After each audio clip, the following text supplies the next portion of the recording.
ഇനി നമ്മുടെ മേരി കോമിന് ഒരു പ്രത്യേകതയുണ്ട്. നമ്മുടെ പാരീസ് ഒളിമ്പിക്സിന് നേതൃസ്ഥാനത്തേക്ക് പറഞ്ഞു വിട്ട വ്യക്തിയായിരുന്നു മേരി കോം. പിന്നീട് എന്താണ് ആ സ്ഥാനം അവർ ഒഴിഞ്ഞു കേട്ടോ. റീസെന്റ് കറണ്ട് അഫയേഴ്സ് ആണ്. ഇപ്പൊ എന്താണ് പാരീസ് ഒളിമ്പിക്സിന്റെ നേതൃസ്ഥാനത്ത് നിന്ന് ഒഴിഞ്ഞ വ്യക്തി ആരെന്ന് ചോദിച്ചാൽ മേരി കോം ആണ്. ഹായ് കൂട്ടുകാരെ, എല്ലാവർക്കും എൻട്രിയുടെ പുതിയൊരു ക്ലാസ്സിലേക്ക് സ്വാഗതം.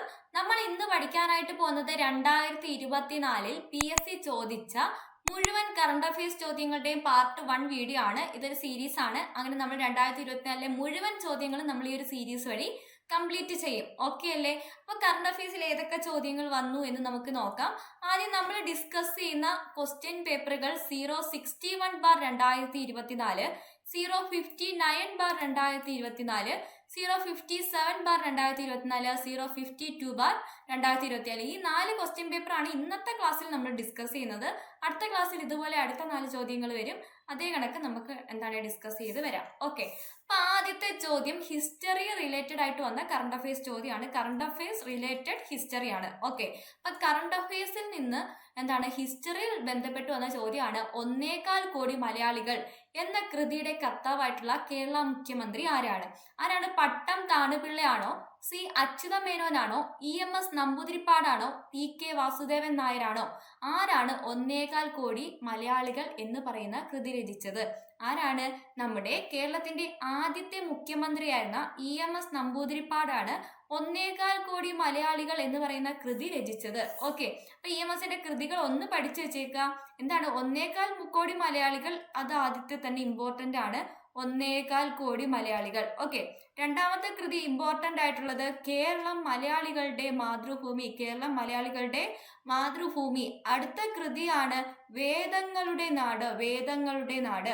ഓക്കെ, ഇനി നമ്മുടെ കാറൽ മാക്സിന്റെ ദാസ് ക്യാപിറ്റൽ, അത് പരിഭാഷ ചെയ്ത് മൂലധനം എന്ന പേരിൽ, മൂലധനം ഒരു മുഖവുര എന്ന പേരിലും ഇദ്ദേഹം രചിച്ചിട്ടുണ്ട്.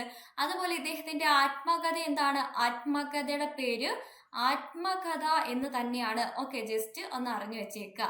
അടുത്ത ചോദ്യം, താഴെ തന്നിരിക്കുന്നവയിൽ ചട്ടമ്പി സ്വാമികൾ രചിച്ച കൃതി ഏത് എന്നാണ് ചോദിച്ചിരിക്കുന്നത്. ചട്ടമ്പി സ്വാമിയും കറണ്ട് അഫയേഴ്സ് റിലേറ്റഡ് ഹിസ്റ്ററിയിൽ വരുന്ന ഒരു ടോപ്പിക്കാണ്. ഓക്കെ, അപ്പൊ താഴെ തന്നേക്കുന്നതിൽ ഏതാണ് ചട്ടമ്പി സ്വാമിയുടേത്? ദർശനമാല, വേദാധികാര നിരൂപണം, ആത്മോപദേശ ശതകം, ദൈവദശകം. ഇതിലേതാണ്? വേദങ്ങളുടെ നാട് നമ്മുടെ EMS ആണ്. വേദാധികാര നിരൂപണം ആരുടെയാണ്? ചട്ടമ്പി സ്വാമികളുടെയാണ്. പഠിച്ചു വെച്ചേക്ക.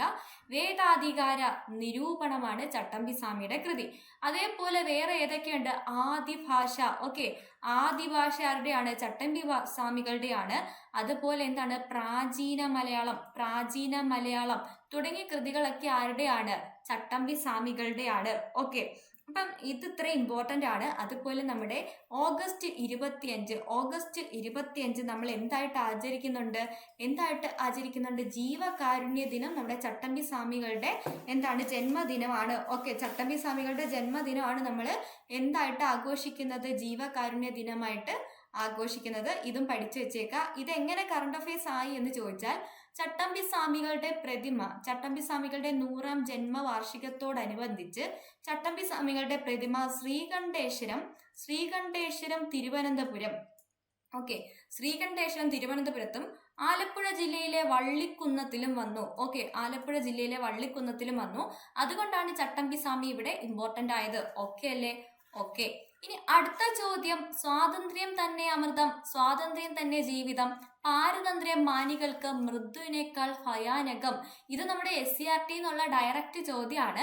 പക്ഷെ ഇതും നമുക്ക് കറണ്ട് അഫയേഴ്സ് റിലേറ്റഡ് ആയിട്ട് പറയാം. ഇത് മാത്രമല്ല, കുമാരനാശാനെ പറ്റിയുള്ള പല ചോദ്യങ്ങളും പല ചോദ്യ പേപ്പറിലും റിപ്പീറ്റ് ആയിട്ട് കയറി വരുന്നുണ്ട്. കാരണം കുമാരനാശാൻ അന്തരിച്ചിട്ട് 100ാം വാർഷികമാണ്. ഓക്കെ, അതുകൊണ്ടാണ് കുമാരനാശാൻ അവിടെ വന്നത്. അപ്പൊ സ്വാതന്ത്ര്യം തന്നെ അമൃതം, സ്വാതന്ത്ര്യം തന്നെ ജീവിതം, പാരതന്ത്ര്യം മാനികൾക്ക് മൃത്യുവിനേക്കാൾ ഭയാനകം ആരുടെ വരികളാണ്? കുമാരനാശാന്റെ വരികളാണ്. ഓക്കെ, 1873 ഏപ്രിൽ 12 ആര് ജനിക്കുന്നത്? നമ്മുടെ കുമാരനാശാൻ ജനിക്കുന്നത്. 1873 ഏപ്രിൽ 12 ജനിക്കുന്നത്. എന്നാ മരിച്ചത്? 1924 മരിച്ചത്. ഓക്കെ, 1924 നമ്മുടെ കുമാരനാശാൻ റെഡിമർ ബോട്ട് അപകടത്തിൽ മരണപ്പെടുന്നത്. ഓക്കെ, അപ്പൊ ഇത് നിങ്ങൾ ഇമ്പോർട്ടന്റ് ആണ്, നോക്കി വെച്ചേക്കാം.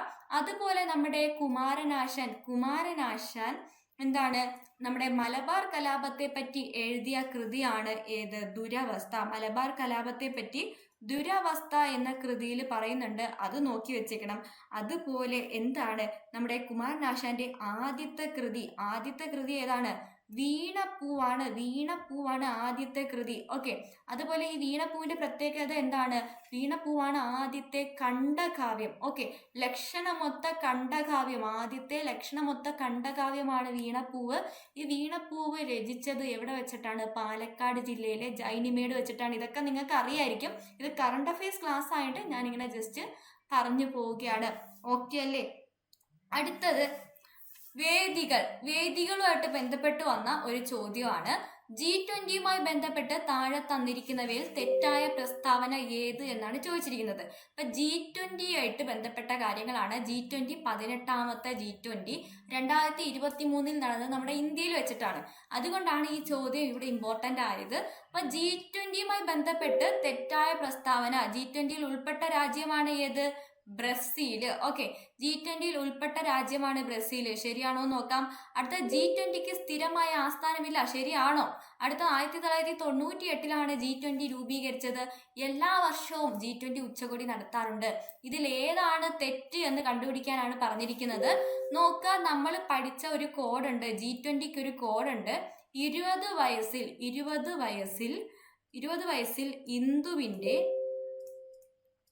ഇന്ദുവിന്റെ Indian brother, okay, Indian brother south ആഫ്രിക്കയിലെ അമ്മേ എന്ന് പറയണം. നമ്മുടെ അടുത്ത് ഇപ്പൊ എന്താണ്, ജോലിക്ക് നമ്മൾ വിദേശത്തൊക്കെ പോകുന്ന പറയുമ്പോൾ നമ്മൾ വീട്ടുകാർ വിടൂല.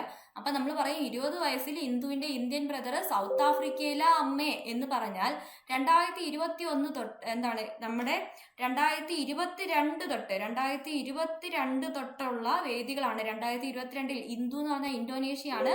ഇന്ത്യ 2023, അടുത്ത ബ്രസീൽ 2024, സൗത്ത് ആഫ്രിക്ക 25, അമ്മ എന്ന് പറഞ്ഞാൽ അമേരിക്ക, ഓക്കെ, 26. അപ്പൊ 2022 ഇന്തോനേഷ്യയാണ് വേദി, 2023 ഇന്ത്യയാണ് വേദി, 2024 ബ്രദർ എന്ന് പറഞ്ഞാൽ ബ്രസീലാണ്, 2025 ആരാണ്? സൗത്ത് ആഫ്രിക്ക, 2026 അമേരിക്കയാണ് വേദിയായിട്ട് വരുന്നത്.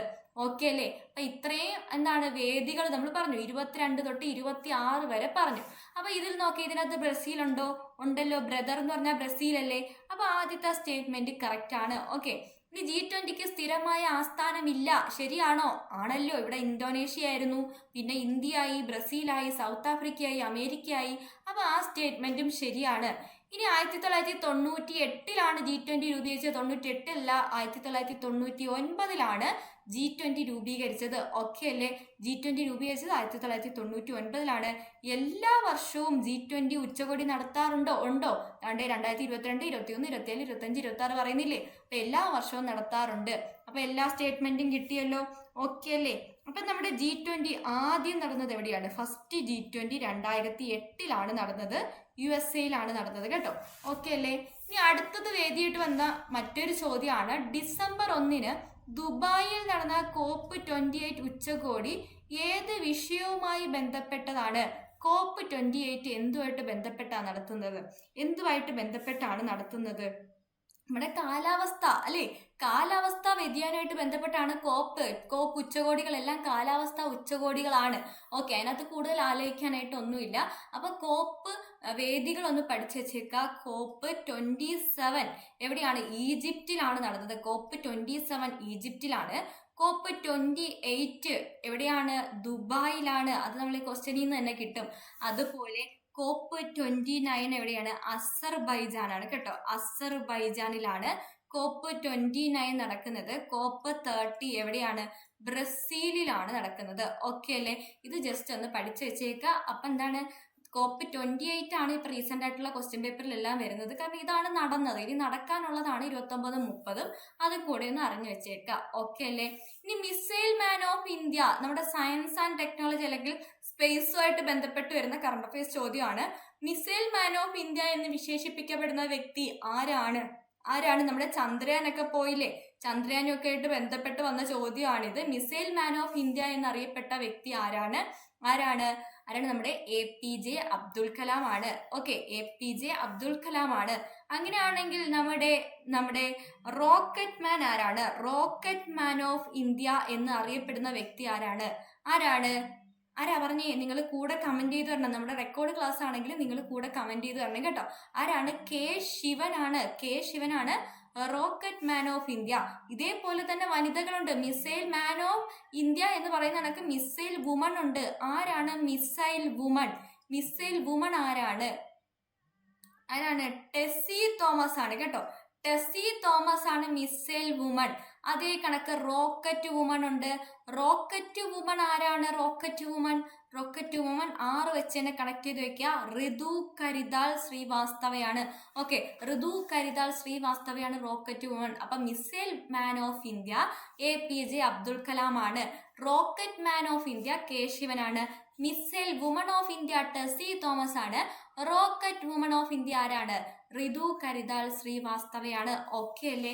ഓക്കെ, നെക്സ്റ്റ് സ്പേസുമായിട്ട് ബന്ധപ്പെട്ട അടുത്ത ചോദ്യമാണ്, ഇതുവരെ നിർമ്മിച്ചതിൽ വെച്ച് ഏറ്റവും വലിയ ബഹിരാകാശ ദൂരദർശിനിയായ ജെയിംസ് വെബ് ബഹിരാകാശ ദൂരദർശിനിയുടെ സവിശേഷതകളിൽ ഉൾപ്പെടാത്തത് ആണ് ചോദിച്ചിരിക്കുന്നത്. അപ്പൊ താഴെ തന്നേക്കുന്നതിൽ തെറ്റായിട്ടുള്ള പ്രസ്താവനയാണ് നമ്മൾ കണ്ടെത്താനുള്ളത്. ആദ്യത്തെ എന്താണ്?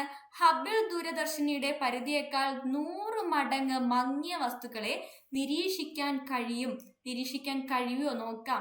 അടുത്ത ഉപഗ്രഹങ്ങൾ, ഗ്രഹങ്ങൾ, ചിഹ്നഗ്രഹങ്ങൾ, ധൂമകേതുക്കൾ എന്നിവയെ പരിശോധിക്കാൻ കഴിയും. അടുത്ത സ്റ്റേറ്റ്മെന്റ്, താരാപഥങ്ങളുടെ രൂപീകരണം പഠിക്കുകയും നിരീക്ഷിക്കുകയും ചെയ്യുന്നു. അടുത്ത വെബ് ദൂരദർശിനി ഭൂമിക്ക് ചുറ്റും നിശ്ചിത ഓർബിറ്റിൽ കറങ്ങിക്കൊണ്ടിരിക്കുന്നു. ഇത് നോക്കിയിട്ട് സിമ്പിൾ ആയിട്ട് നമുക്ക് പറയാം. എന്താണ് നമുക്കറിയാം, നമ്മൾ പഠിച്ചിട്ടുള്ള കറണ്ട് അഫയേഴ്സ് ഫാക്ട്, ഈ താരപഥങ്ങളെ പറ്റിയൊക്കെ പഠിക്കാനായിട്ടാണ് ജെയിംസ് വെബ് പോയേക്കുന്നത്. ഈ 2 വരികൾ നിങ്ങൾക്ക് അറിയത്തില്ല എന്ന് തന്നെ ഇരിക്കട്ടെ. ഇവിടെ നോക്കിയേ, ഭൂമിക്ക് ചുറ്റും നിശ്ചിത ഓർബിറ്റലിൽ കറങ്ങുന്ന ആരാണ്? അത് ഭൂസ്ഥിര ഉപഗ്രഹങ്ങളല്ലേ. ഭൂസ്ഥിര ഉപഗ്രഹങ്ങൾ എന്താ ചെയ്യുന്നത്? ഭൂമിയെ നിരീക്ഷിക്കാനുള്ളതാണ് അങ്ങനെ ഭൂമിക്ക് ചുറ്റും കറങ്ങുന്നത്. അപ്പൊ ഉറപ്പായിട്ടും അതല്ല. താരപഥങ്ങൾ എന്ന് പറഞ്ഞാൽ ഗാലക്സി നിരീക്ഷിക്കാനുള്ളതാണ്. അപ്പൊ ഭൂമിയെ കറങ്ങിക്കൊണ്ടിരുന്നിട്ട് കാര്യമില്ല. അപ്പൊ അതാണ് തെറ്റായിട്ടുള്ള സ്റ്റേറ്റ്മെന്റ്. അപ്പൊ ഇവിടെ പഠിച്ചു വെച്ചേക്കാം, ഹബിൾ ദൂരദർശിനിയുടെ പരിധിയേക്കാൾ 100 മടങ്ങ് മങ്ങിയ വസ്തുക്കളെ കാണാനായിട്ട് നമ്മുടെ ജെയിംസ് വെബിന് സാധിക്കും. അതുപോലെ ഉപഗ്രഹങ്ങൾ, ഗ്രഹങ്ങൾ, ചിഹ്നഗ്രഹങ്ങൾ, ധൂമകേതുക്കൾ എന്നിവയെ പരിശോധിക്കാൻ പറ്റും. അതുപോലെ താരപഥങ്ങളുടെ രൂപീകരണം പഠിക്കുകയും നിരീക്ഷിക്കുകയും ചെയ്യുന്നു. ഇതൊക്കെ ആരുടെ പ്രത്യേകതയാണ്? ജെയിംസ് വെബിന്റെ പ്രത്യേകതയാണ്.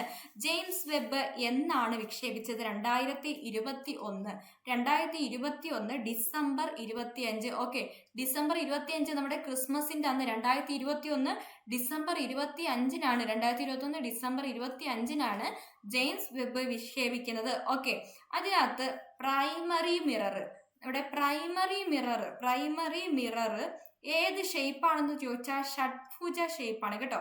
ഷഡ്ഭുജ ആകൃതിയിലാണ് ഈ പ്രൈമറി മിറർ ഉള്ളത്. ഇത് പ്രൈമറി മിറർ നിർമ്മിച്ചിരിക്കുന്നത് ഗോൾഡ് പൂശിയ ബെറിലിയം കൊണ്ടിട്ടാണ് കേട്ടോ. ഗോൾഡ് പൂശിയ ബെറിലിയം ഉപയോഗിച്ചിട്ടാണ് നിർമ്മിച്ചിരിക്കുന്നത്. ഓക്കെ, അപ്പൊ നമ്മുടെ ഫ്രഞ്ച് ഗയാനയിലെ കൗറിയിൽ വെച്ചിട്ടാണ് വിക്ഷേപിച്ചത്. ഏരിയൻ 5 ആണ് റോക്കറ്റ്. ഇത്രയും കാര്യങ്ങളൊന്ന് ജസ്റ്റ് അറിഞ്ഞു വെച്ചേക്കാം. അടുത്തത്, ചന്ദ്രയാൻ 3യിലൂടെ ഇന്ത്യൻ സ്പേസ് റിസർച്ച് ഓർഗനൈസേഷൻ വിക്ഷേപിച്ചവ അല്ലാത്തത് ഏത് എന്നാണ് ചോദിച്ചിരിക്കുന്നത്. അപ്പൊ ചന്ദ്രയാൻ 3യുടെ ക്വസ്റ്റ്യൻ ആണ്, സ്പേസ് ചോദ്യം തന്നെയാണ്. ചന്ദ്രയാൻ 3 ഇമ്പോർട്ടന്റ് ആണ്, ഹോട്ട് ടോപ്പിക് ആണ്. ഓക്കെ, അപ്പൊ ചന്ദ്രയാൻ 3യുടെ വിക്ഷേപിച്ചതിൽ ഉൾപ്പെടാത്ത സംഭവമാണ് ചോദിച്ചേക്കുന്നത്. അപ്പൊ ഏതൊക്കെയാണ്? നമ്മുടെ ചന്ദ്രയാൻ 3 വിക്ഷേപിച്ചപ്പം 4 ലാൻഡർ ഉണ്ടായിരുന്നു, 2 റോവർ ഉണ്ടായിരുന്നു, 1 പ്രൊപ്പൽഷൻ മൊഡ്യൂൾ ഉണ്ടായിരുന്നു. അപ്പൊ ഏതൊക്കെയാണ്? 4 ലാൻഡർ ഉണ്ടായിരുന്നു, 2 റോവർ ഉണ്ടായിരുന്നു, 1 പ്രൊപ്പൽഷൻ മൊഡ്യൂൾ ഉണ്ടായിരുന്നു. ആ പ്രൊപ്പൽഷൻ മൊഡ്യൂളിന്റെ പേരാണ് ഷേപ്പ്. ഓക്കെ അല്ലേ? അപ്പൊ ഇത്രയും കാര്യങ്ങൾ അതിനകത്ത് ഉണ്ടായിരുന്നു. അപ്പൊ ഏതാ ഇല്ലാതിരുന്നത്? ഓർബിറ്റർ ആണ് ഇല്ലാതിരുന്നത്. അപ്പൊ എന്നാ നമ്മുടെ ചന്ദ്രയാൻ 3 വിക്ഷേപിച്ചത്? ചന്ദ്രയാൻ 3 വിക്ഷേപിച്ചത് 2023 ജൂലൈ 14-നാണ് വിക്ഷേപിച്ചത്. ഓക്കെ, 2023 ജൂലൈ 14-നാണ് ചന്ദ്രയാൻ 3 വിക്ഷേപിച്ചത്. ചന്ദ്രയാൻ 3 വിക്ഷേപണത്തിന്റെ പിറകിൽ പ്രവർത്തിച്ച വനിതയാണ് നമ്മുടെ ഋതു കരിതാൾ. ഡയറക്ടറായിട്ടുള്ള പ്രൊജക്ടിന്റെ ഡയറക്ടർ എന്ന വ്യക്തിയാണ് ഋതു കരിതാൾ. അതുകൊണ്ടാണ് ഈ ഋതു കരിതാളുടെ ചോദ്യം അല്ലെങ്കിൽ റോക്കറ്റ് മാന്റെ ചോദ്യമൊക്കെ വന്നത്. ഓക്കെ അല്ലേ? അടുത്തത് നമ്മുടെ നെക്സ്റ്റ് ഇതിനകത്ത് ഇപ്പൊ നമുക്ക് മനസ്സിലായി 4 ലാൻഡർ 2 റോവർ ഒരു പ്രൊപ്പൽഷൻ മൊഡ്യൂളുണ്ട്. മൊത്തം എത്രയാണ്? 7 പേലോഡുകളാണ് ഉള്ളത്. 7 പേലോഡുകളാണ് നമ്മുടെ ചന്ദ്രയാൻ 3യിൽ ഉള്ളത് എന്ന് നമുക്ക് മനസ്സിലായി. ഓക്കെ, അങ്ങനെയാണെങ്കിൽ ഈ ചന്ദ്രയാൻ 3 ലാൻഡ് ചെയ്ത ഒരു സ്ഥലം ഉണ്ടല്ലോ, ആ സ്ഥലത്തെ അറിയപ്പെടുന്ന പേരെന്താണ്? അത് നമ്മൾ ഇട്ട ഒരു പേരാണ്. അതിന്റെ പേരാണ് Sivasakthi point. Okay, Sivasakthi point എന്നാണ് നമ്മുടെ ചന്ദ്രയാൻ 3 ലാൻഡ് ചെയ്ത സ്ഥലം അറിയപ്പെടുന്നത്. അങ്ങനെയാണെങ്കിൽ ഇത് ചന്ദ്രയാൻ 3 അല്ലേ? അതേ കണക്ക് ചന്ദ്രയാൻ 1 ഉണ്ട്, ചന്ദ്രയാൻ 2 ഉണ്ട് അല്ലെ? ചന്ദ്രയാൻ 2 ലാൻഡ് ചെയ്ത സ്ഥലമാണ് തിരങ്ക. ഓക്കെ, തിരങ്ക എന്നാണ് ആ സ്ഥലം അറിയപ്പെടുന്നത്. ചന്ദ്രയാൻ 1 ആണ് ജവഹർ പോയിന്റ് കേട്ടോ. ജവഹർ പോയിന്റ് എന്നാണ് ചന്ദ്രയാൻ 1 ലാൻഡ് ചെയ്ത സ്ഥലം അറിയപ്പെടുന്നത്. അടുത്ത ചോദ്യം, ചന്ദ്രനിൽ പേടകം വിജയകരമായി ഇറക്കിയ 4ാമത്തെ രാജ്യം ഏത് എന്നാണ് ചോദിച്ചിരിക്കുന്നത്. 4ാമത്തെ രാജ്യം ഏതാണ്? 4ാമത്തെ രാജ്യം നമ്മുടെ ഇന്ത്യയാണ്. ഓക്കെ, 4ാമത്തെ രാജ്യം ഇന്ത്യ ആണെങ്കിൽ ആദ്യം ആരാണ്? ആദ്യം നമ്മുടെ USA ആണ്. ഫസ്റ്റ് നമ്മുടെ USA ആണ്. അതിനുശേഷം നമ്മുടെ റഷ്യ ആണ്. അത് കഴിഞ്ഞ് 3ാമത് ചൈന, 4ാമത് നമ്മുടെ ഇന്ത്യ ആണ്. ഓക്കെ അല്ലേ? 4ാമത്തെ രാജ്യമാണ് ഇന്ത്യ. അപ്പം ചന്ദ്രനിൽ പേടകം ഇറക്കുന്ന ആദ്യത്തെ രാജ്യം USA, 2ാമത്തെ രാജ്യം റഷ്യ, 3ാമത്തെ രാജ്യം ചൈന, 4ാമത്തെ രാജ്യമാണ് ഇന്ത്യ. ഇനി ചന്ദ്രയാൻ 1ന്റെ പ്രൊജക്ട് ഡയറക്ടർ ആണ് അണ്ണാദുരൈ. അങ്ങനെയാണെങ്കിൽ ചന്ദ്രയാൻ 3യുടെ പ്രൊജക്ട് ഡയറക്ടർ ആരാണ്? ചന്ദ്രയാൻ 3യുടെ പ്രൊജക്ട് ഡയറക്ടർ P. വീരമുത്തുവേലാണ്. നമ്മൾ ഋതുവിന്റെ കാര്യം പറഞ്ഞ എന്താണ്? അതിനകത്ത് ഡയറക്ടറായിട്ട് പ്രവർത്തിച്ച ഒരു വ്യക്തിയാണ് ഋതു കരുതാൾ. പ്രൊജക്ട് ഡയറക്ടർ എന്നല്ല പറഞ്ഞത്. അപ്പൊ എന്താണ്? പ്രൊജക്ട് ഡയറക്ടർ ആരാണ്? P. വീരമുത്തുവേലാണ് കേട്ടോ. Project director P. വീരമുത്തുവേലാണ്. ഓക്കെ, അടുത്ത ചോദ്യം, ഏത് സംസ്ഥാനത്തിലാണ് ഇന്ത്യയിലെ ആദ്യ ലിക്വിഡ് മിറർ ടെലിസ്കോപ്പ് സ്ഥാപിച്ചിട്ടുള്ളത്? ഏത് സംസ്ഥാനത്താണ് ഇന്ത്യയിലെ ആദ്യത്തെ ലിക്വിഡ് മിറർ ടെലിസ്കോപ്പ് സ്ഥാപിച്ചത്? ഏതാണ്? ഉത്തരാഖണ്ഡാണ്. ഓക്കെ, ഉത്തരാഖണ്ഡിലാണ് ആദ്യത്തെ ലിക്വിഡ് മിറർ ടെലിസ്കോപ്പ് സ്ഥാപിച്ചത്. അപ്പൊ നിങ്ങൾ പഠിച്ചു വെച്ചേക്ക, ഉത്തരാഖണ്ഡിന്റെ മുഖ്യമന്ത്രി ആരാണ്? ഉത്തരാഖണ്ഡിന്റെ മുഖ്യമന്ത്രി പുഷ്കർ സിംഗ് ധാമിയാണ്. ഓക്കെ, പുഷ്കർ സിംഗ് ധാമിയാണ് ഉത്തരാഖണ്ഡിന്റെ മുഖ്യമന്ത്രി. അതും കൂടെ ഒന്ന് പഠിച്ചു വെച്ചേക്കാം. ഓക്കെ, ഇനി സ്പേസുമായിട്ട് ബന്ധപ്പെട്ട അടുത്ത ചോദ്യമാണ്, ഇന്ത്യയുടെ റോക്കറ്റ് വുമൺ എന്നറിയപ്പെടുന്ന ആരാണ്? നമ്മൾ പഠിച്ചതല്ലേ, നമ്മളിപ്പോ ഈ ഒരു ക്ലാസ്സിൽ തന്നെ ഡിസ്കസ് ചെയ്തതാണ്. റോക്കറ്റ് വുമൺ 6 വെച്ച് കണക്ട് ചെയ്ത് വെച്ചേക്കുക. ആരാണ്? ഋതു കരിതാളാണ്. ഓക്കെ, അപ്പൊ നമ്മുടെ മിസൈൽ വുമൺ ആരാണ്? മിസൈൽ വുമൺ ടെസി തോമസ് ആണ്. അതും ഒന്ന് കണക്ട് ചെയ്ത് പഠിച്ചു വെച്ചിരുന്നാൽ മതി. ഓക്കെ, ഇനി അടുത്ത, കാലുകൾ കൊണ്ട് വാഹനം ഓടിക്കുന്നതിന് ലൈസൻസ് ലഭിച്ച ഏഷ്യയിലെ ആദ്യത്തെ വനിത ആരാണ്? ഇത് വനിതാ രത്നം കിട്ടിയ ആളുടെ പേരാണ് ചോദിച്ചിരിക്കുന്നത്. ആരാണ് എന്താണ് കാലുകൾ കൊണ്ട് വാഹനം ഓടിച്ചതിന് ലൈസൻസ് ലഭിച്ച ഏഷ്യയിലെ ആദ്യത്തെ വ്യക്തി ആരാണ്? ജിലുമോൾ മാരിയറ്റ് തോമസ് ആണ്.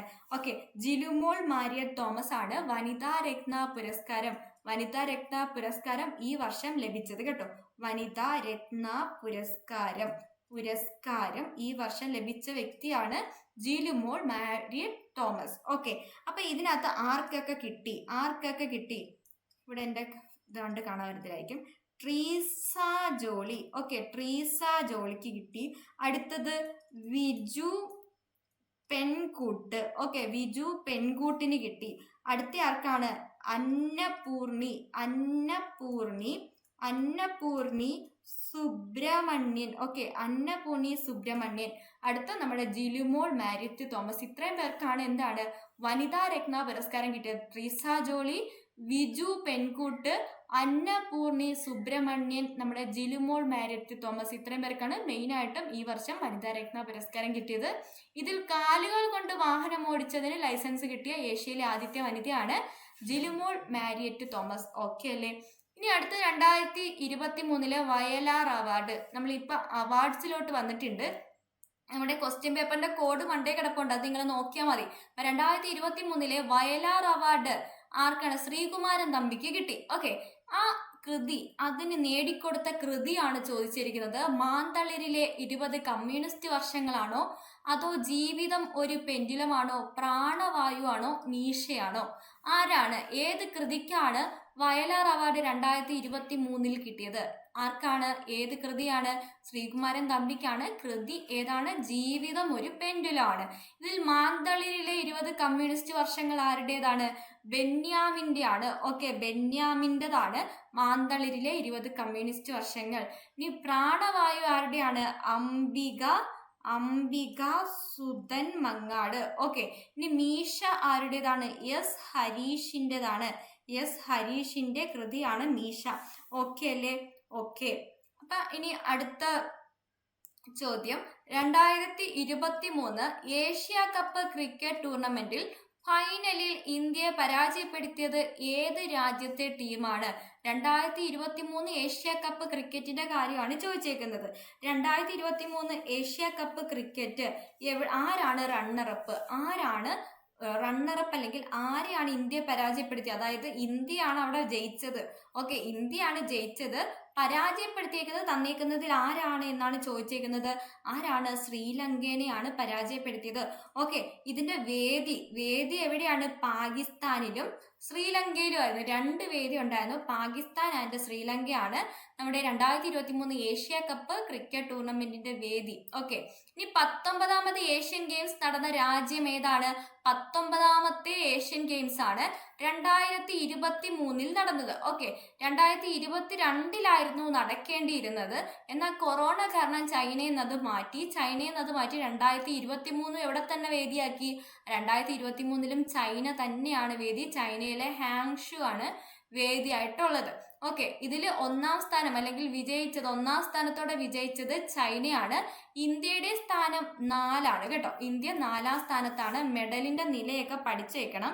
ഇന്ത്യക്ക് 107 മെഡലുകളാണ് കിട്ടിയത്. ഇന്ത്യക്ക് 107 മെഡലുകൾ PSC ചോദിച്ചതാണ്. റീസെന്റ് ക്വസ്റ്റ്യൻ ആണ്.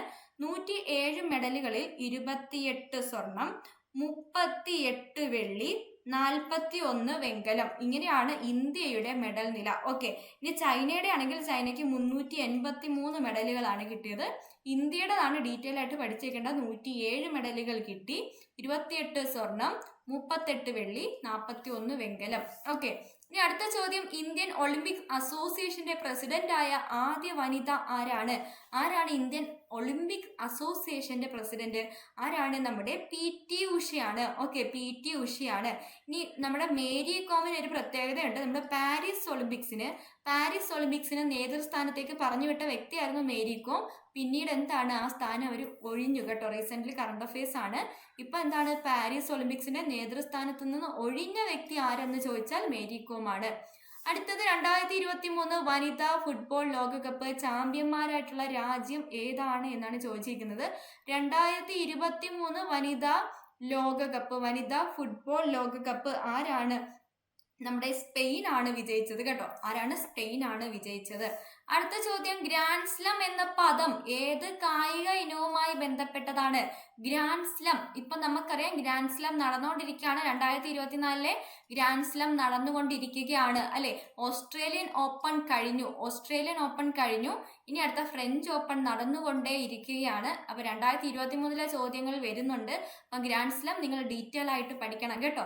അപ്പൊ ഗ്രാൻഡ് സ്ലം എന്ന പദം ഏത് കായിക ഇനവുമായി ബന്ധപ്പെട്ടതാണ്? ടെന്നീസുമായി ബന്ധപ്പെട്ടതാണ് കേട്ടോ. ടെന്നീസുമായിട്ട് ബന്ധപ്പെട്ടതാണ് grand slam. 2024 Khelo India winter ഗെയിംസിന്റെ ഭാഗ്യചിഹ്നം എന്തായിരുന്നു? ഖേലോ ഇന്ത്യ വിന്റർ ഗെയിംസിന്റെ ഭാഗ്യചിഹ്നം ഏതാണ്? ഹിമപ്പുലിയാണ് കേട്ടോ. ഹിമപ്പുലിയാണ് വിന്റർ ഗെയിംസിന്റെ ഭാഗ്യചിഹ്നം. അടുത്തത്, നമ്മുടെ കേരള മത്സ്യബന്ധന വകുപ്പ് ഇപ്പോൾ കൈകാര്യം ചെയ്യുന്ന മന്ത്രിയുടെ പേരാണ് ചോദിച്ചിരിക്കുന്നത്. കേരള മത്സ്യബന്ധന വകുപ്പ് ഇപ്പോൾ കൈകാര്യം ചെയ്യുന്ന മന്ത്രി ആരാണ്? നമ്മുടെ വീണ ജോർജ് ആണോ? വീണ ജോർജ് അല്ല. MP രാജേഷ് അല്ല. ആന്റണി രാജു ആണോ? അല്ല. പിന്നെ ആരാണ്? സജി ചെറിയാനാണ്. അപ്പൊ സജി ചെറിയാന്റെ വകുപ്പുകൾ ഒന്ന് നോക്കി വെച്ചേക്ക. ഏതൊക്കെയാണ്? ഫിഷറീസ് ഉണ്ടെന്ന് ഇപ്പോൾ നമുക്ക് മനസ്സിലായി. ഓക്കെ, ഫിഷറീസ് മാത്രമാണോ? അല്ല. യുവജനകാര്യം കൈകാര്യം ചെയ്യുന്നതും ആരാണ്? യുവജനകാര്യം കൈകാര്യം ചെയ്യുന്നതും സജി ചെറിയാനാണ്. അതുപോലെ സാംസ്കാരികം കേട്ടോ, സാംസ്കാരിക വകുപ്പ് കൈകാര്യം ചെയ്യുന്നത് സജി ചെറിയാനാണ്. ഇതുപോലെ കേരള സ്റ്റേറ്റ് ഫിലിം ഡെവലപ്മെന്റ് കോർപ്പറേഷന്റെ കാര്യങ്ങൾ കൈകാര്യം ചെയ്യുന്നതും സജി ചെറിയാനാണ്. അപ്പൊ നിങ്ങൾ ഇങ്ങനെ ആലോചിച്ച് വെച്ചേക്കുക, നമ്മളെ വീട്ടിൽ നിന്ന് മീൻ മേടിക്കാൻ ആരെടുത്ത് പറഞ്ഞുവിടും? യുവജനങ്ങളുടെ കയ്യിൽ പറഞ്ഞുവിടും. അപ്പൊ പൈസ കൊടുത്ത് പറഞ്ഞു വിടുമ്പോഴത്തേക്ക് സംസ്കാരം ഇല്ലെന്ന് വിചാരിക്കൂലേ ആരെങ്കിലും കണ്ട? എന്നും പറഞ്ഞ് നമ്മൾ എന്താണ് മീൻ മേടിക്കാൻ പോവാതെ ആ പൈസ എടുത്ത് സിനിമയ്ക്ക് പോകുന്നു എന്ന് ആലോചിച്ചാൽ മതി. സജി ചെറിയാന്റെ എല്ലാം കിട്ടും. അപ്പൊ സഞ്ജിയും തന്ന് നമ്മളെ മീൻ മേടിക്കാൻ പറഞ്ഞു വിടുന്നു. ആരെയാണ്? യുവജനങ്ങളെ. ഓക്കെ, സഞ്ജിയിൽ നിന്ന് സജി ചെറിയാനെ കിട്ടുക. മീൻ മേടിക്കാൻ, അതായത് ഫിഷറീസ് ആരെ പറഞ്ഞു വിട്ടു? യുവജനങ്ങളെ പറഞ്ഞു വിട്ടു. അപ്പൊ ആൾക്കാർ എന്താണ് സംസ്കാരം ഇല്ലാത്തയാണെന്ന് പറയൂലേന്ന് തെറ്റിദ്ധരിച്ച് നമ്മൾ എന്ത് ചെയ്യും?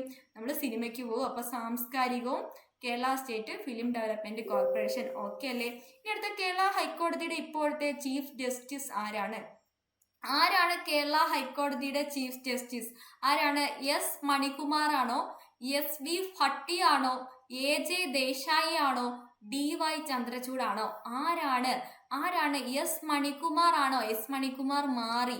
ഓക്കെ, എസ് മണികുമാർ മാറിയിട്ട് ആര് വന്നു? എസ് വി ഭട്ടി വന്നു താൽക്കാലികമായിട്ട്. ഇതും മാറിയിട്ട് ഇപ്പൊ പെർമനന്റ് ആയിട്ട് ആര് വന്നു? എ ജെ ദേശായി വന്നു. ഓക്കെ, അപ്പൊ നിലവിൽ ആരാണ്? എ ജെ ദേശായി അല്ലെങ്കിൽ ആശിഷ് ജിതേന്ദ്ര ദേശായി ആണ് കേട്ടോ. ആശിഷ് ജിതേന്ദ്ര ദേശായി ആണ് ഇപ്പോഴത്തെ നമ്മുടെ കേരള ഹൈക്കോടതിയുടെ ചീഫ് ജസ്റ്റിസ്. അപ്പൊ ഡി വൈ ചന്ദ്രചൂഡ് ആരാണ്? നമ്മുടെ സുപ്രീം കോടതിയുടെ ചീഫ് ജസ്റ്റിസ് ആണ്. നിലവിലെ സുപ്രീം കോടതിയുടെ 50ാമത്തെ ചീഫ് ജസ്റ്റിസ് ആണ് ഡി വൈ ചന്ദ്രചൂഡ്. ഓക്കെ അല്ലേ? ഇനി അടുത്ത ഇന്ത്യയുടെ 14ാമത് രാഷ്ട്രപതി ആരാണ്? 14ാമത്തെ രാഷ്ട്രപതി ആരാണ് എന്നാണ് ചോദിച്ചിരിക്കുന്നത്. ആരാണ്? വെങ്കയ്യ നായിഡു ആണോ, ജഗദീപ് ധൻഖർ ആണോ, ദ്രൗപതി മുർമു ആണോ, രാംനാഥ് കോവിന്ദ് ആണോ? ആരാണ് ഉത്തരവായിട്ട് വരുന്നത്? ആരാണ്? ജഗദീപ് ധൻഖർ ആണ് കേട്ടോ. ജഗദീപ് ധൻഖർ ആണ് 14ാമത്തെ മുഖ്യമന്ത്രി. ഓക്കെ, അടുത്തത് അപ്പോയിന്റ്മെന്റുമായിട്ട് ബന്ധപ്പെട്ട തന്നെയാണ്. കേരളത്തിലെ ഇപ്പോഴത്തെ മുഖ്യ വിവരാവകാശ കമ്മീഷണർ ആരാണ്?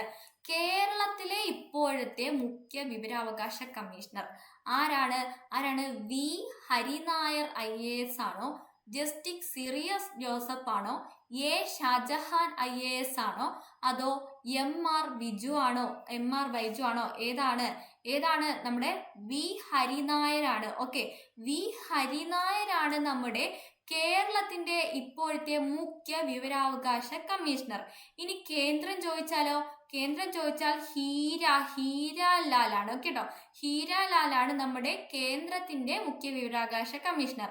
എ ഷാജഹാൻ ആരാണ്? നമ്മുടെ കേരള സ്റ്റേറ്റ് ഇലക്ഷൻ കമ്മീഷണർ ആണ് നമ്മുടെ A Shajahan. Okay, MR Baiju അറിയാമല്ലോ, PSCയുടെ ആണ്.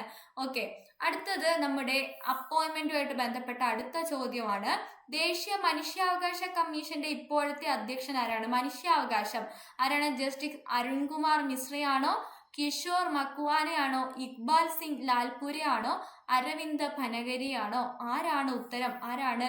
നമ്മുടെ അരുൺ കുമാർ മിശ്രയാണ്. Appointments India, appointment Kerala, appointments ഇന്ത്യയും അപ്പോയിന്റ്മെന്റ്സ് കേരളയും ഇമ്പോർട്ടന്റ് ആണ്, പഠിച്ചു വെച്ചേക്കണം. ഓക്കെ, ഇനി അടുത്ത ചോദ്യം. ഇപ്പോഴത്തെ സുപ്രീം കോടതിയുടെ ചീഫ് ജസ്റ്റിസ് നമ്മൾ പഠിച്ചതാണ്. 50ാമത്തെ ചീഫ് ജസ്റ്റിസ് ആണ് ഇപ്പോഴത്തത്. ആരാണത്? D Y ചന്ദ്രചൂഡാണ്. ഓക്കെ അല്ലേ? ഇനി നിലവിലെ ലോകസഭാ സ്പീക്കർ ആരാണ് ലോകസഭയുടെ ഇപ്പോഴത്തെ സ്പീക്കർ?